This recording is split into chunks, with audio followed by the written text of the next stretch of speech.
Hi friends అందరికీ my life ఛానల్ని subscribe చేసుకోండి. మనం ఈరోజు ఎగ్ ఫ్రై చేసుకుందామండి. మీలో ఎంతమందికి ఇష్టం ఎగ్ ఫ్రై కమెంట్ చేయండి. ముందు ఎగ్స్ని ఉడకబెట్టి పక్కన పెట్టుకోవాలి.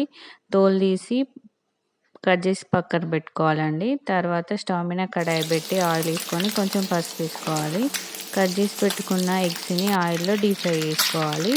తర్వాత ఎగ్స్ని పక్కన పెట్టుకొని అదే కడాయిలో ఆనియన్స్ పచ్చిమిర్చి వేసుకొని వేయించుకోవాలి. అందులో సాల్ట్ వేయాలండి. ఆనియన్స్ కొంచెం తొందరగా డీప్ ఫ్రై అవుతాయి.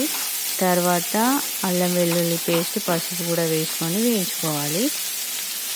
తర్వాత ఒక టమాటా కట్ చేసుకొని వేసుకోవాలి. 5 మినిట్స్ మగ్గిన తర్వాత మన టేస్ట్కి సరిపడా కారం వేసుకొని వేయించుకోవాలి.